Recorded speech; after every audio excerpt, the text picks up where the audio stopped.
Agradezco la invitación de la diputada Claudia Alejandra Hernández Sáenz a participar en esta Comisión de Violencia de Género. Aquella violencia que, tal como la definió Naciones Unidas,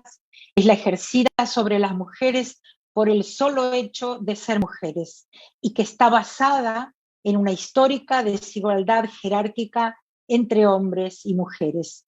Quiero agradecer las menciones que se realizaron a mi persona y quiero agradecer el interés, estudio y aportes que todas y todos quienes me precedieron en la intervención han hecho del concepto de violencia vicaria.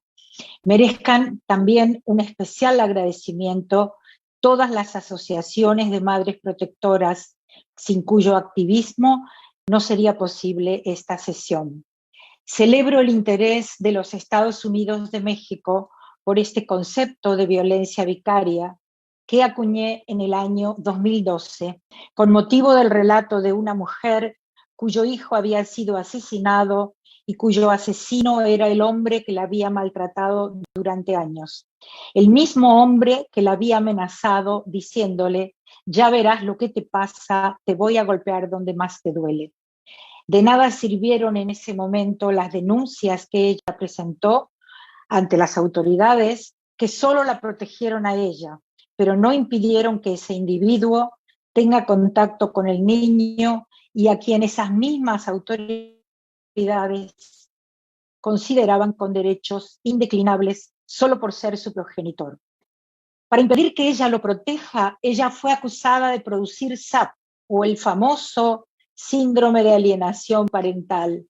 que luego de 40 años debemos seguir explicando que no solo es una pseudoenfermedad, porque un síndrome significa eso, inventada solo para culpar a las madres, sino que hoy en día ya me atrevo a afirmar con rotundidad que es un constructo que es otra forma de violencia vicaria.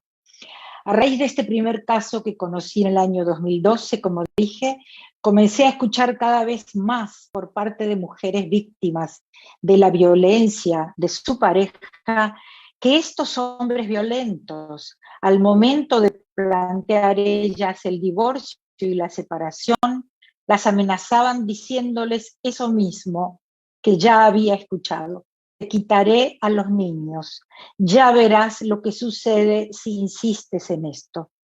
entre otras fases. Y al no tener acceso a ellas de modo cotidiano, y aun cuando jamás se habían interesado en el cuidado y la protección de las hijas e hijos, pedían la custodia compartida y hasta la custodia plena, algo que la justicia jamás rehusaba y que ellos aprovechaban para continuar la violencia, ahora por interpósita persona, las hijas y los hijos de modo preferente. Sin llegar al asesinato, como bien se denominó y se marcó aquí, estos individuos utilizaban a los hijos e hijas para continuar el daño a la mujer. A la hora de regresarlos a la casa con su madre, insultaban a la mujer, descuidaban a esas criaturas mientras estaban a su cuidado, interrumpían los tratamientos médicos durante ese periodo y así se lo hacían saber a la madre. Hablaban mal de la madre y permitían también que su entorno lo haga delante de esas niñas y niños.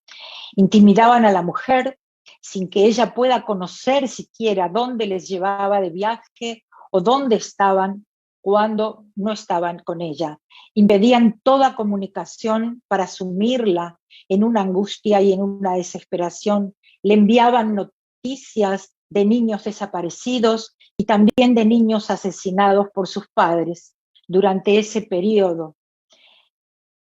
donde supuestamente se encontraban bajo su cuidado. Muchos llegaban incluso a desaparecer llevándose a los niños, raptándolos, sumiendo a la mujer en una angustiosa búsqueda e incertidumbre que se extendía por años. A raíz de todos estos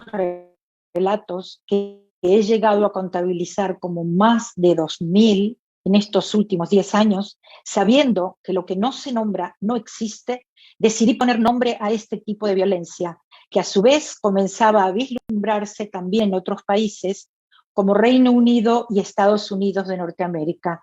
en los cuales no se lo mencionaba como violencia vicaria, pero describían nuevos tipos de violencia en la pareja que aparecían post-divorcio y que incluían siempre de modo preferente a las hijas y a los hijos para dañarla, y que se apoyaban en las instituciones para realizarse. La violencia que ya se ha mencionado también en este recinto, que es la violencia institucional.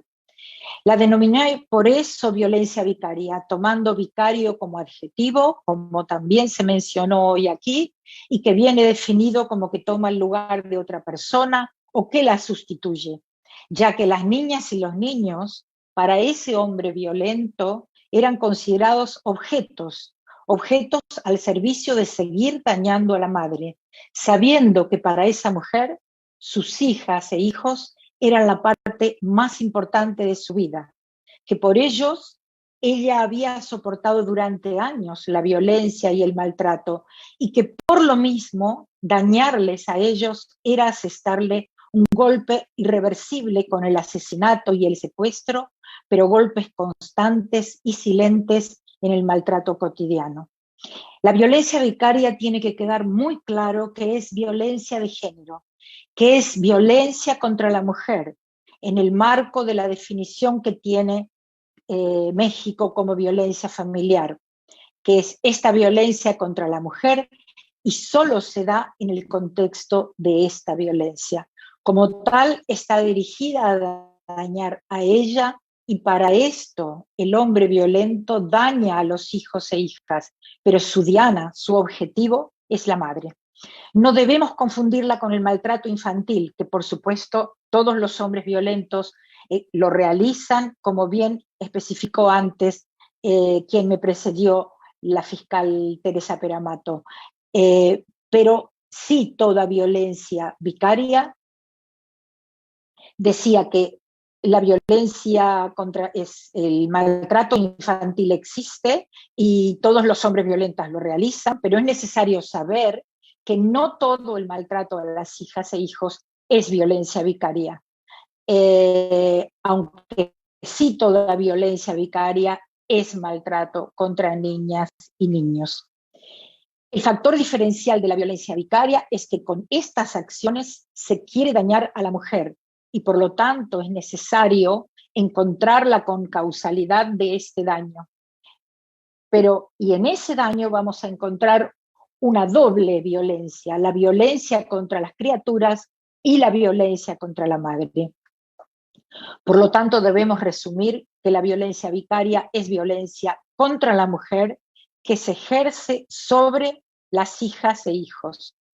A su vez, la violencia vicaria es posible porque, como mencioné anteriormente, las instituciones que no utilizan la perspectiva de género, que no consideran la violencia estructural contra las mujeres, permiten que un hombre violento, que incluso puede estar condenado por intento de homicidio contra la mujer, tenga contacto con las hijas e hijos, sin considerar que ese individuo, si es peligroso para ella, lo será también para los niños. Lamentablemente vemos que las instituciones y muchas veces la justicia aún hoy continúa disociando la violencia contra la mujer de la peligrosidad para las hijas e hijos, ponderando y privilegiando el rol de padre familia por encima del riesgo que ese hombre violento puede entrañar al quedar al cuidado de criaturas vulnerables, que además creerán que él les protegerá y por lo tanto aumenta la vulnerabilidad. En la violencia vicaria, el hombre violento, y remarco hombre violento como binomio gramatical que no puede ser dividido porque no es ni de padres, sino de hombres violentos, ataca el rol, decía, el rol materno, y degrada los cuidados que la mujer brindó a sus hijos hasta el momento en que decidió separarse de él, y por eso la amenaza con quitarle lo que ella más ama.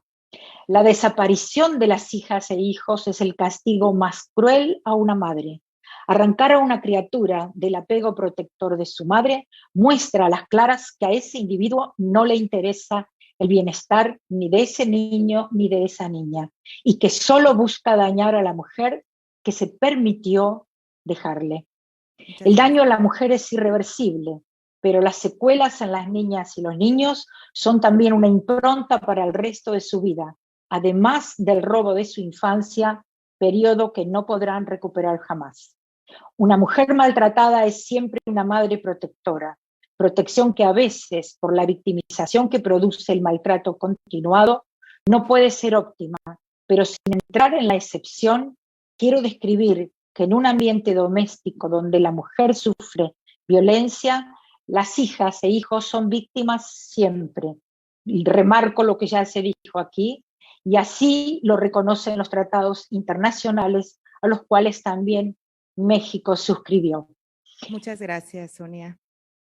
Estoy terminando ya. El maltratador sabe que dañar a las hijas y a los hijos es un daño irreversible y romper ese vínculo de protección precisamente es lo que él busca con este daño. Primero se inventó un constructo falaz como el SAP, o mal llamado síndrome de alienación parental, exponente de la denominada junk science o ciencia basura, y ahora bajo otras denominaciones que entrañan lo mismo, se justifica el distanciamiento de niñas y niños de la protección de su madre. Quiero aclarar que el concepto de violencia vicaria es eso, un concepto que describe situaciones observadas y no es una enfermedad ni una patología, ni pretende serlo, como en su día sí se instaló el SAP. La violencia vicaria es una descripción fenomenológica de un fenómeno, valga la redundancia, que los hombres violentos comenzaron a ejercer a medida que el corpus jurídico de los distintos países del mundo les iba estrechando el acceso a la mujer, a la que consideraban su propiedad privada. Fueron esos mismos hombres violentos quienes confirmaron la concausalidad cuando asesinaban a sus hijas e hijos a través de la frase «ya verás lo que te pasa, si no te hubiese separado, esto no hubiera ocurrido». Un hombre violento es violento siempre, no hace distingos con quien sí y con quien no, solo cuando finge un temple del que carece. Para terminar, quiero repetir una frase que se ha hecho eco en todas las madres protectoras y que acaba de mencionar la fiscal coordinadora de violencia de género de España. Un hombre violento jamás será un buen padre. Un padre es otra cosa. Un buen padre cuida, protege y respeta el vínculo de amor y apego de un niño con su madre siempre, con independencia de lo que él considere o haya sucedido con ella. No olvidemos que es también un derecho humano de niñas y niños vivir una vida libre de violencias. Que tengáis un buen día y muchas gracias por vuestra atención.